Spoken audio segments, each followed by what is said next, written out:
Hello, everyone. Thanks for checking in with me tonight. This is Chuck Rinaldi, as you know. This is EDU650.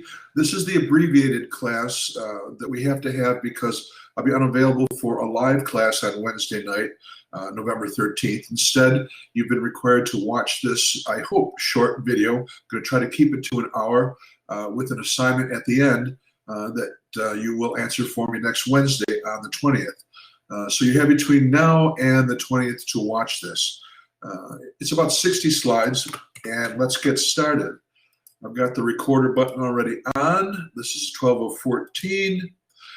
Some changes here. I don't think I have any housekeeping. I'm going to quickly review the previous week, and we're then going to expand upon how to create the environment for collaborative governance and take a look at a Board of Education collaboration, but in this case, it's actually not a good example of collaboration, but it is a good example of some of the pitfalls Carl Christoph talked to us about.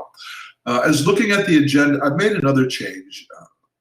I originally had a schedule to talk about community engagement, which we still will, and these particular topics, but they just don't fit now as well as I thought they would back in August when I was preparing this agenda or this course. So let's leave them out. You can still check on those if you want, those resources, but I've changed it somewhat. Instead, we're going to discuss planning for community engagement and collaborative governance and set the agenda for November 20th. Like I said, no housekeeping. Last week, what did we do? Well, we were talking about governance, but as you recall, I told you that I would focus in last week on board governance, collaborative governance with your Board of Education, since it starts and stops with the Board of Education. I gave you links to these resources, which we talked about. And I tried to impress with you that your relationship and working culture with the Board of Education, it will make or break you. And Carl says the same thing. It is a professional marriage, we oftentimes refer to it as, built on the same principles as a personal marriage. A lot of trust, sharing of duties, respect, mutual goals and objectives, and two-way communication. Then you were kind enough to watch the video that I had prepared in advance featuring Carl Christoph, school district attorney with 40 years of experience in the field, and his advice that there is no doubt in my mind that the board-superintendent relationship is the key to the effectiveness of the school district. And I would concur with Carl on that point. His overview of his presentation, he shared with us a few overriding truisms. He spoke about the primary applicable goals, roles, and responsibilities of superintendents and boards of education. He talked about specific instances and some practical considerations, none of which we will go over in detail here. You still have the video if you want to look at it at a later date. Then I drew your attention to Dr. Jim Marin's website, Superintendent of Schools, a very good website with a lot of resources there, aside from just board governance, but how to prepare for the superintendency, what to do in your first year as a superintendent, very good resources. And we looked at the classic mistakes of new superintendents provided by Jim Marin's. We looked at the board members' 10 commandments, and then we looked at the superintendent's 10 commandments. Then I drew your attention to an article about the template for clarifying roles of the Board of Education and the Superintendent of Schools, which was a side-by-side comparison, if you recall, board's responsibilities, superintendent's responsibilities. And then finally, I drew your attention to an AASA article. I advise you don't click on the link if you do go here, all right? And in this AASA article, I really liked it because it boiled the advice down to 3 keys to a successful relationship. And they make a lot of sense. That you would provide your board with equal treatment. Never favor one board member over another or one group of board members over another, but find a way to provide equal, and we've talked about this as well, equitable treatment depending upon their needs or the needs for accommodations. Then we spoke about processing time. Boards have to make very monumental decisions at times, affecting thousands of children and hundreds of employees. So it's important that if they're going to make decisions, you as the superintendent or the keeper of the agenda, frankly, that's what you do, you provide them with processing time in order to receive information, process it, and then make a decision. We'll look at an example of that in a moment. And then I talked to you about the Friday update. And this is a means whereby you keep the board informed on paper, digital or otherwise. It can be electronic communication depending upon the needs of the board members. Remember about equal treatment. I talked to you about sometimes the difference in people's use of digital tools. Some board members like them, some don't. You have to accommodate those preferences. But the Friday update, and I have an example for you. We talked about that last week. I'm going to talk about it again. Notice when I show you the sample in a moment, how I supply the board with, at various times, a history of decisions that have been made by them and or previous boards in the past, a rationale for why we're looking at a particular problem and why I'm asking them to make a decision. Data is always very important to give them information. Sources, not only the data, but where the data came from, or where the advice came from, where the recommendation came from, et cetera, et cetera. Keep them apprised of upcoming events and details that they have to pay attention to. I cue them as to where to look for items of importance and cues as to the work of other committees. And I gave you a couple examples. Took one typical Friday memo that I shared with the board prior to a board meeting. In this particular case, you remember, I tried to capture 4 different things in the one memo. The policy committee met at 5:30 or is meeting. They get this on Friday before the meeting so that they can be prepared. Actually tell them what it is that they're working on so that they don't lose track. They're busy people. In this particular case, notice that I'm giving the board 6 weeks to prepare for the July 1st reorg meeting. The date on this memo, here it is, the date on this memo is May 16th. And for instance, on May 16th, I'm saying, as agreed, in other words, I'm not just doing this, you agreed to want to do this. We will work together on the board's July 1st reorganizational agenda during the workshop. And as you know, the workshop agenda for June 4th and June 18th are already booked. Just continually reminding them why we're doing what we're doing. The agenda items listed below can be cross-referenced against last year's agenda, the reorganization agenda that I distributed them on May 7th. So I just keep telling them what it is that I'm doing and why I'm doing it and the decisions that will have to be made. And here's an example of providing them with some history.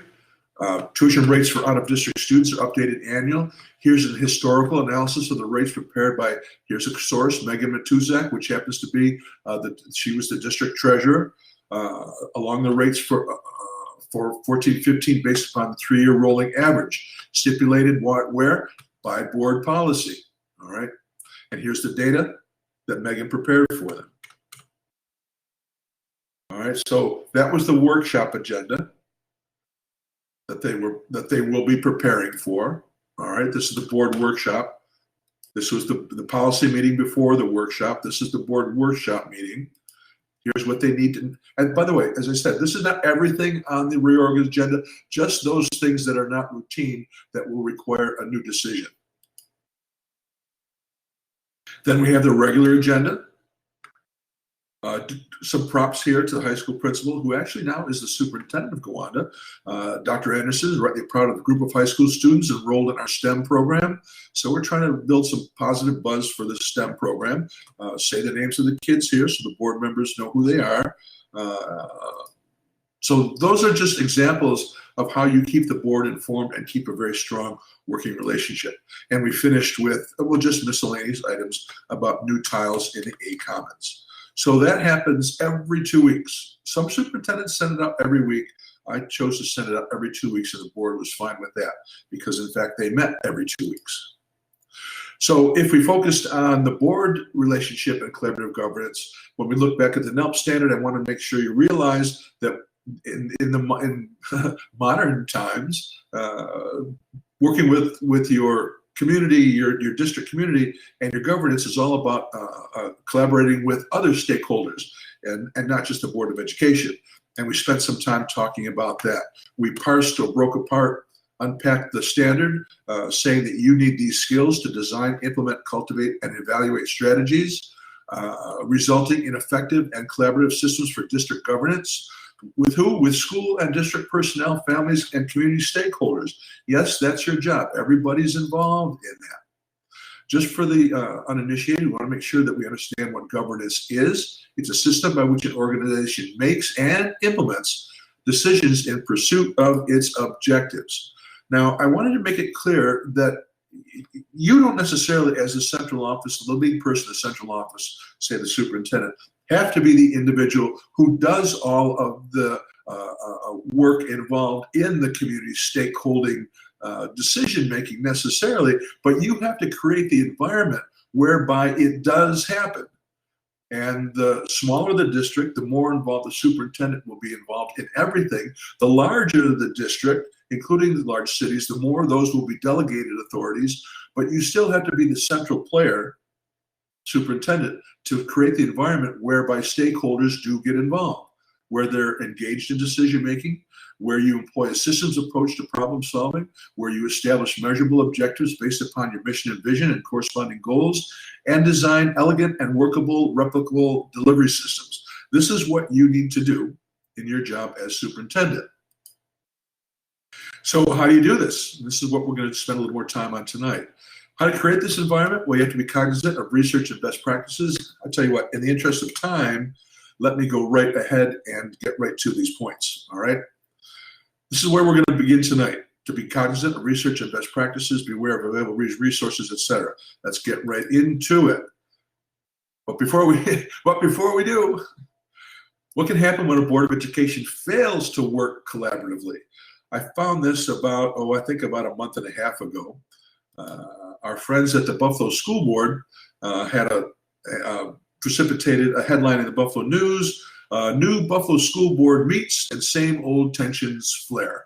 And as I read this, as you take a look at this, think of some of the advice Carl gave us. On the bottom, it says, as tensions emerge on the Buffalo School Board, Board President Sharon Beltram-Cottman said she sees nothing wrong with how she conducted herself and has contended the board should not be a rubber stamp for the superintendent. So what happened? Given the contentious history of Buffalo's Board of Education, it was a good bet there would be some rocky times ahead for the brand new board that took over in July. Remember, brand new board, uninitiated, inexperienced. It didn't take long for that to be proven to be true, and tension between the scenes publicly bubbled over in the boardroom at City Hall on Wednesday. The fallout began in August when the 9-member board, which included 4 new members, approved pay raises for top administrators. The lone no vote came from Board President Sharon Beltram-Cottman, whose line of questioning turned into a heated exchange. Cottman later appeared on a local radio show hosted by a Buffalo parent, where she was asked about the raises. Cottman, never one to mince words, again expressed her views that the board needs to ask questions and not be a rubber stamp. Some of her board colleagues didn't take kindly to that. And think back on what Carl recommended, all right, about being whether or not you are a rubber stamp or not. I'm going to let you think back on that and or take a look at the previous class. Behind the scenes, it led to private discussions among her fellow board members who circulated an email and eventually called a special meeting on Wednesday where they aired their dirty laundry. Obviously, they were upset that one board member, after the meeting of the whole, went on a radio program and began to speak ill, if you will, of the decision and how she doesn't want to be a rubber stamp for the superintendent.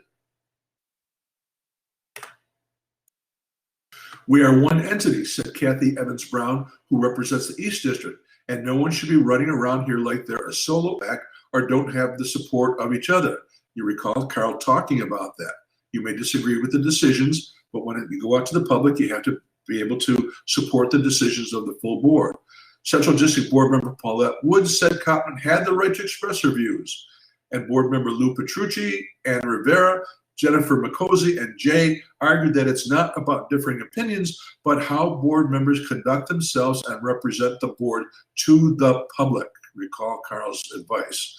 At-large board member Larry Scott asked Cottman as board president if she would conduct herself differently next time, and she said, "I see nothing wrong with the way I conducted myself."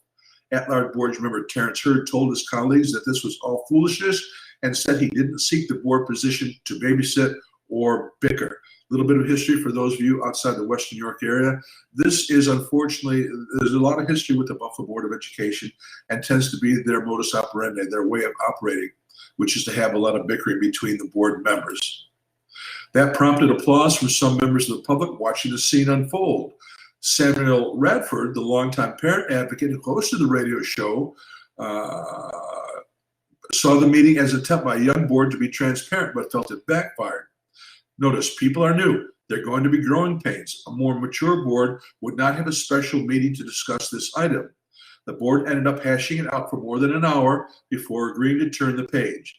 They also agreed to take part in sensitivity training. And I kind of skipped over it quickly last week, but Carl did recommend that if you find yourself in a situation where you're not collaborating in your governance role, that it might be time to conduct some special training, maybe a board workshop, maybe a closed-door session where the board simply meets with the superintendent, which is permissible, and talk about how you're going to cooperate and get along in the future. So that does happen, and in this case, I don't know if they ever went for their sensitivity training, but they did say that it would be a good idea.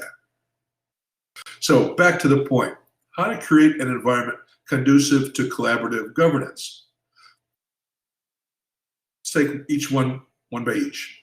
So be cognizant of research and best practices. How do you do that? Well, you're fortunate because the internet is your best friend. If you know how to search it, I know you all do, you're going to be able to get a lot of good advice about research and best practices, either research articles on the topic, references of books that you could read, and or you'll get a lot of links to school districts that are doing the same or similar that you want to do. And you can then check into their best practices, make a telephone call, and find out how they're, maybe fixing a problem that the board has, or scheduling workshops for the board, sensitivity training for the board. You can find that out because of the internet. You should also, on a regular basis, be attending conferences at the local and the state level, where there's a lot of workshops, especially school board sponsored conferences will have a lot of workshops on this topic. I hesitated to say at the national level, only because, there's mixed feelings about that. They can be very expensive.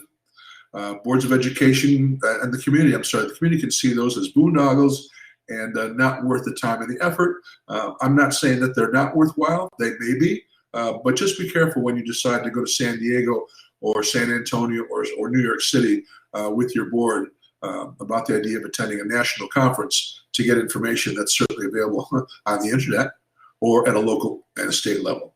Ask others what they're doing.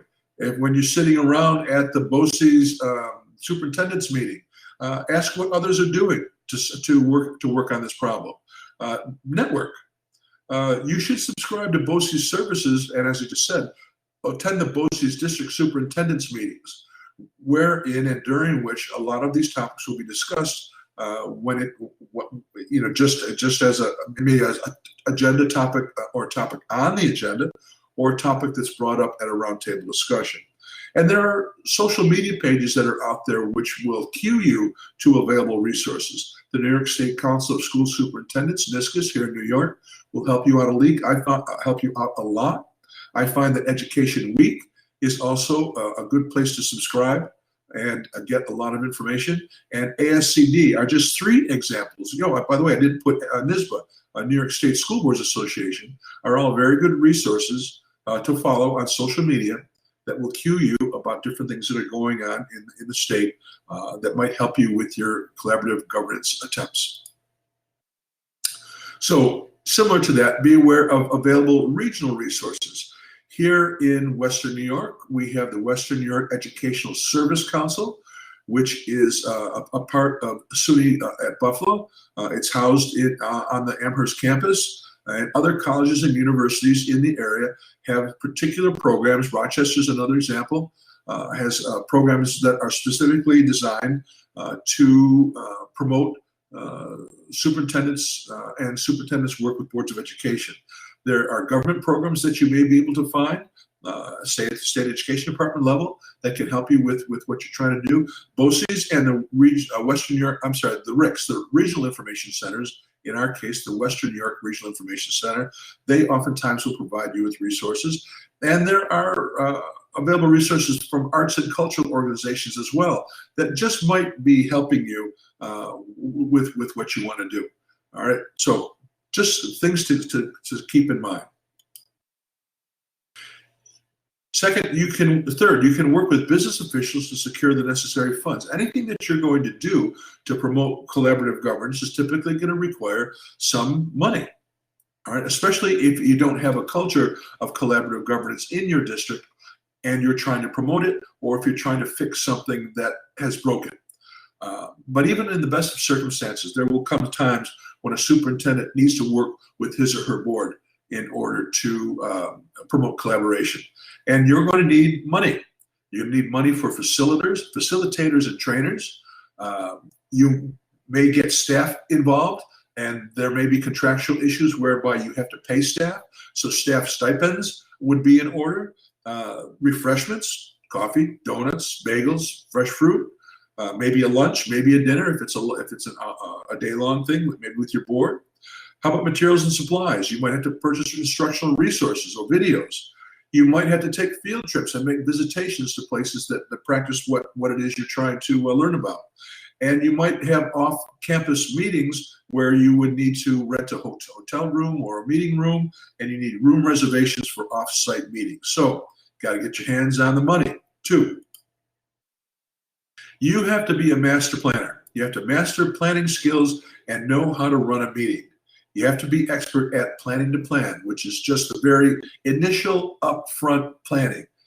And you answer questions like, who's going to get involved in this planning, this collaborative governance planning, or training, it could be, where is it going to be held, what are the hours going to be, who's going to be the recorder, what are the dates and times, how will we communicate?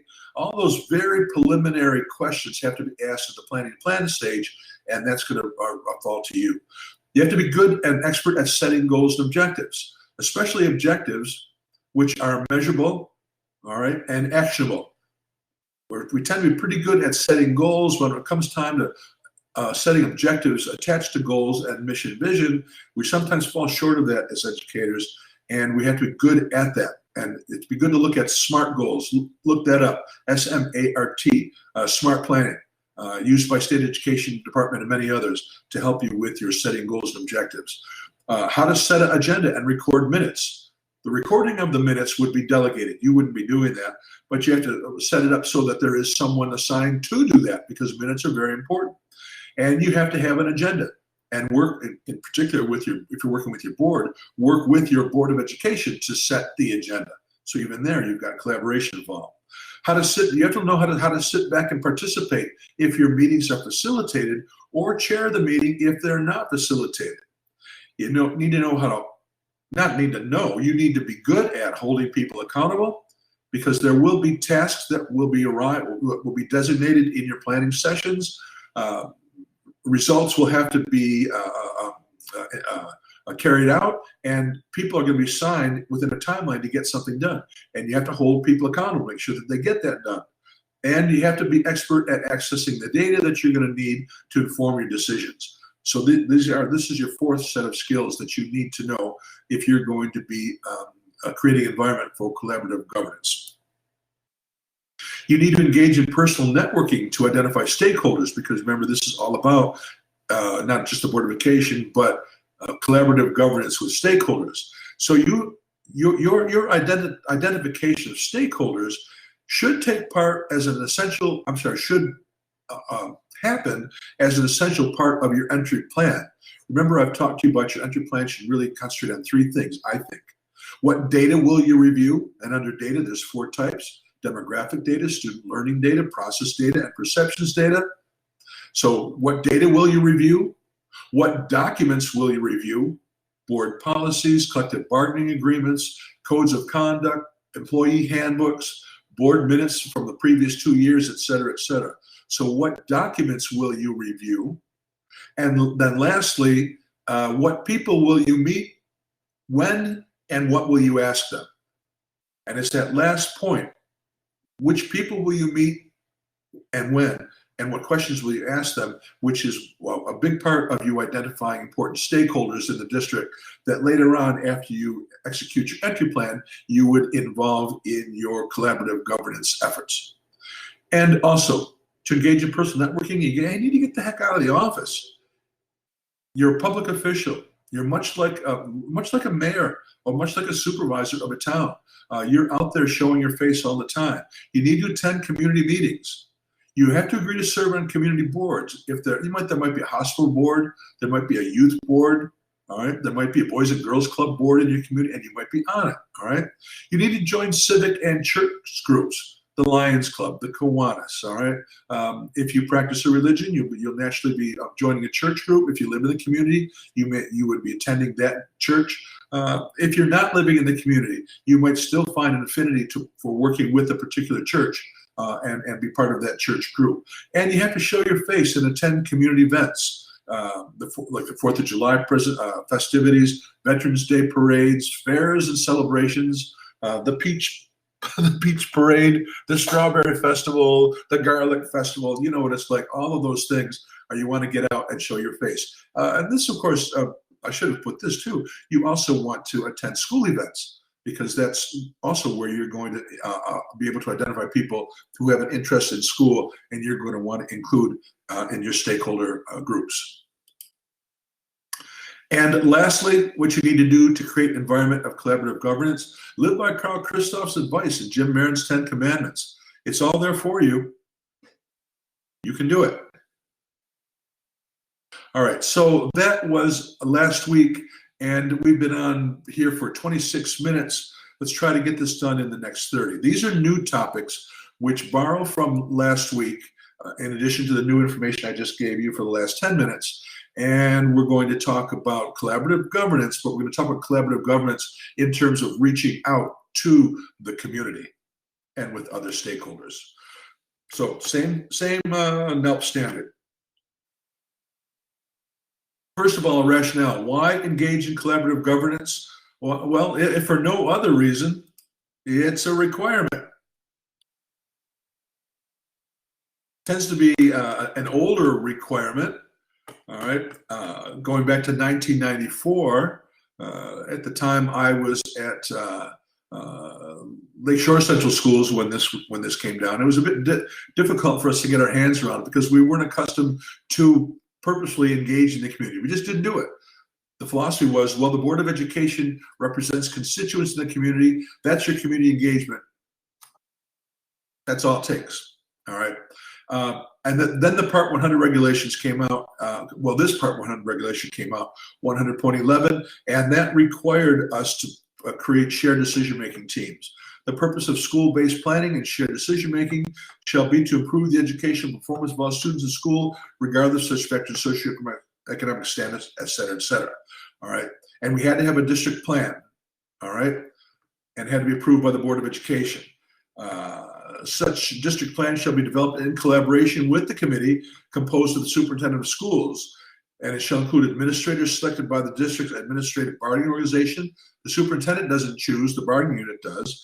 Teachers selected by the teachers collective bargaining organization, and parents not employed by the district, selected by the school-related parent organizations, all right, et cetera, et cetera. And in the cities, in the large cities like New York, the superintendent of each community school district, of each district that reports directly to the chancellor, and of each high school superintendency shall develop such district plan in collaboration with a committee composed of administrators selected by the bargaining unit, teachers selected by the bargaining unit, and parents selected by the school-related parent organizations. All right, so this is out there, and it's required. I'll admit that rarely do people cite the Part 100.11 regulation, but that's because it's become so ingrained and so much a part of what we do these days that it's kind of second nature to most school districts, I think. But you don't want to be caught in a position where you're not collaborating with your community and engaging in shared decision making, and someone pulls this out, and you look, frankly, a bit foolish because you weren't adhering to it. And then they'll call up Albany, and you'll have to make something up real quick to satisfy the community and folks in Albany. Just quickly, here's the plan. as enunciated in the Part 100s. The plan for participation in school-based planning shall specify the educational issues which will be subject to cooperative planning and shared decision-making at the building level, the manner and extent of the expected involvement of all parties, the means and standards by which all parties shall evaluate improvement in student achievement, the means by which all parties will be held accountable for the decisions, the process whereby disputes presented by the parties will be resolved at the local level, and the manner in which all state and federal requirements for the involvement of parents in planning will be coordinated. So there's a formal reason, but it makes common sense these days that if you can engage stakeholders, and they're called stakeholders because they have a stake in the decision, you involve stakeholders, you're going to get more input, you're going to get more of that famous buy-in, and it's probably going to help a lot in terms of your implementation and the support that you have out in the community. So it does make very good sense, and it's an expectation. So if we move from a rationale to who are our stakeholders, well, it varies from community to community, but these tend to be some of the standards, all right? We have organized stakeholders in the village, the town, the city, the county, the state legislative district, and the officials therein. The mayor, the town supervisor, the city mayor, the county supervisors, the state legislative district, your assembly persons, and your state senators, all right? State senators, not as much as your assembly people, but your assembly individuals, assembly men and women, they will get involved in your local school district. And you'll see them often, especially if you're a superintendent. You'll be on a first-name basis with your state legislators, including the senators. There are civic groups in your community. I said it before: Lions, Boy Scouts, Girl Scouts, Rotarians, the Rotary Club, Chamber of Commerce, etc. You have religious affiliates. You have your cultural institutions. You have social agencies. Usually attached to your counties, but you have social service agencies.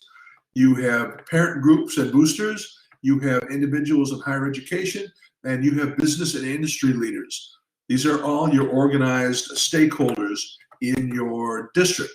Then you have a more unorganized group: parents and guardians at large, property owners and taxpayers, childless families, all right?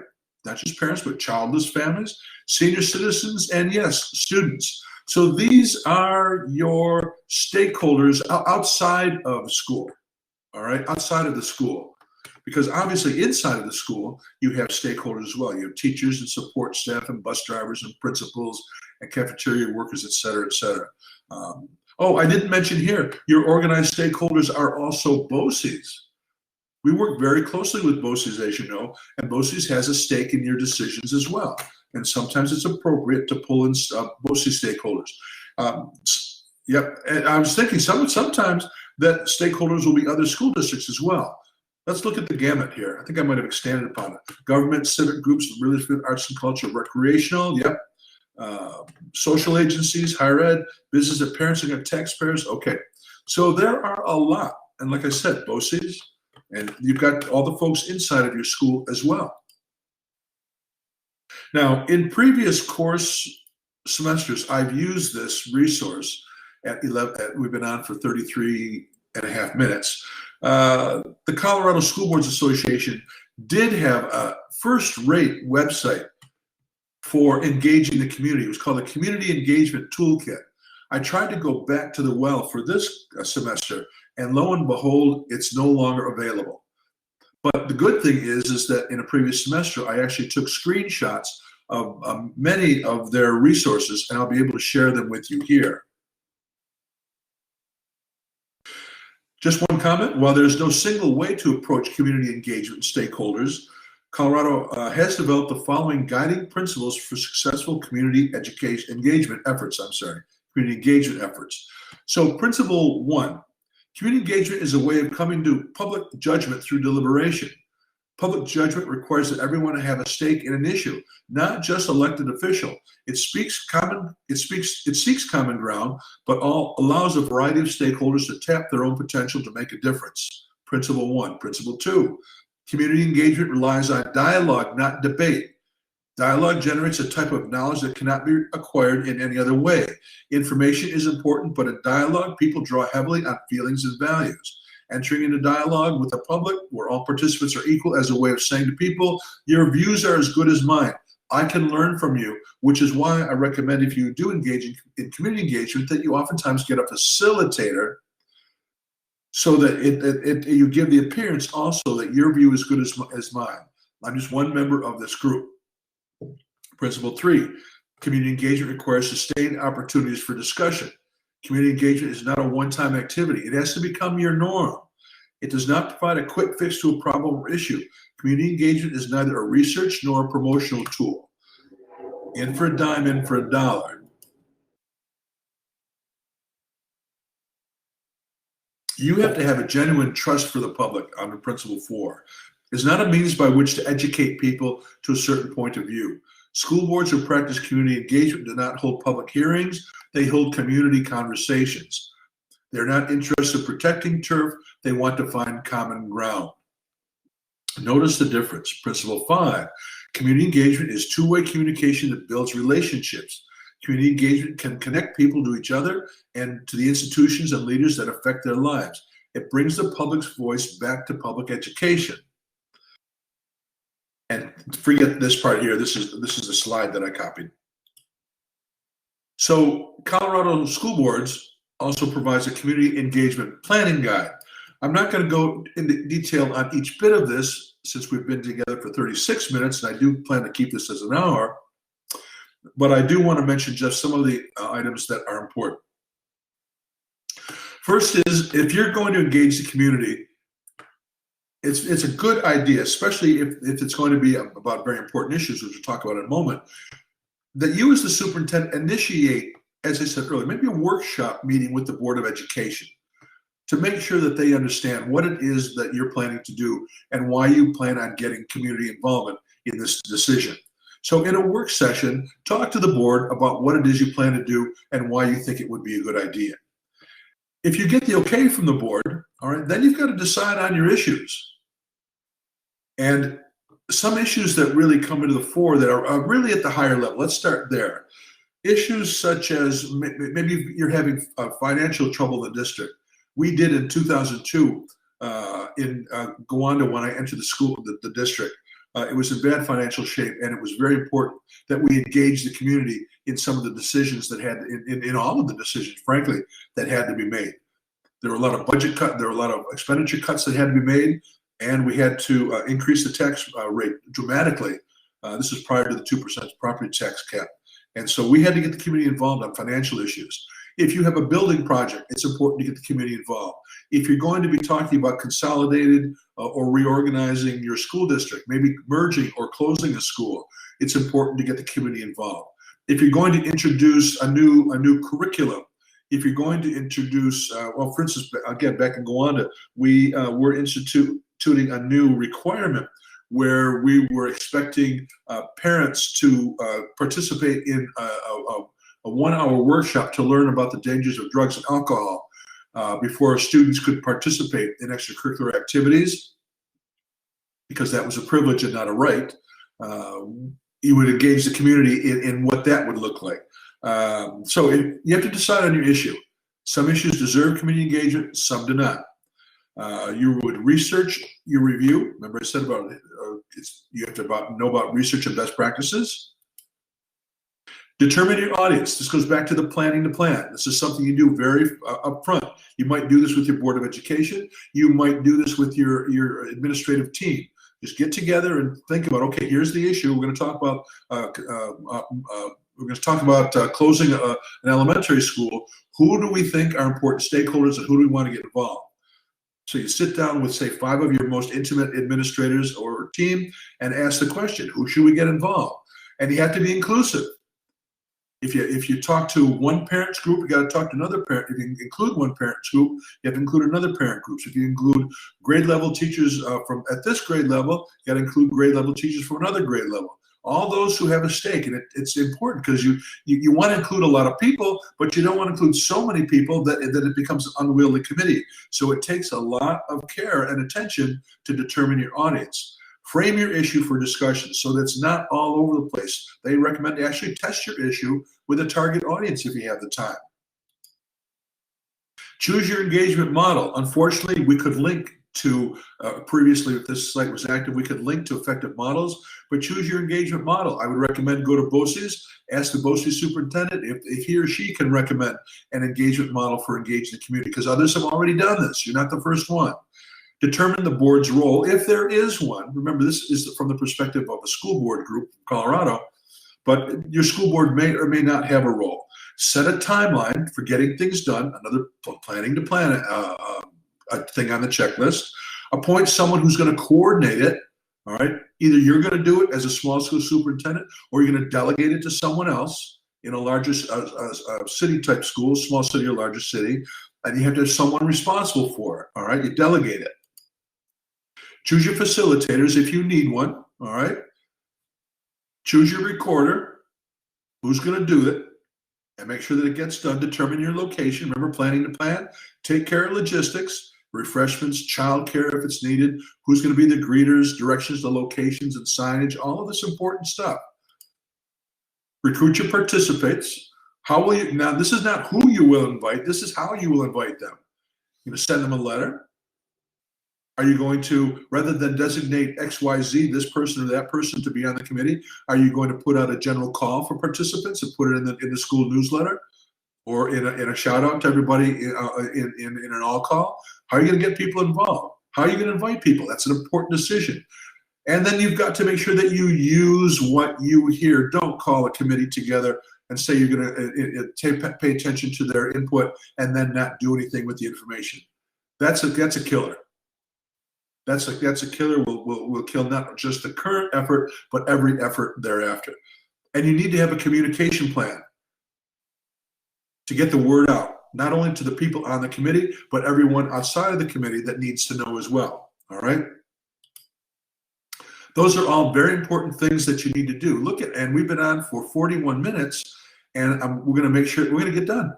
All right, with 15 minutes to spare. This is your assignment. This is what I want you to do for me for next week. Visit your school district's website.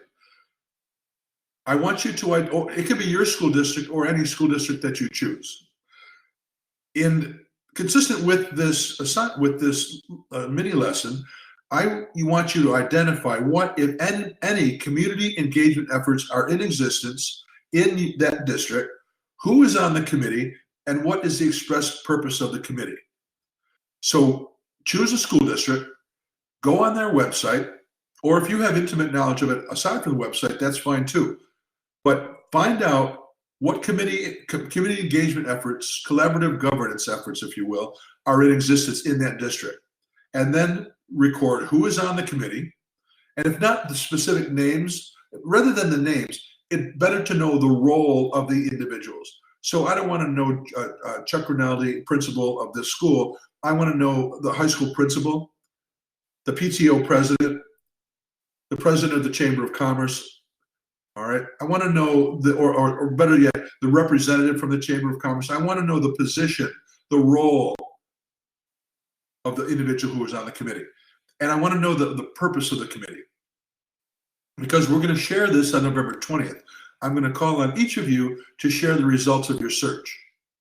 And that way we're going to find out from your experience, which districts are doing more, which are doing less. We'll find out where it's a norm, find out where there's new examples, find out where people used to do it, but then they stopped it because it didn't work, et cetera, et cetera.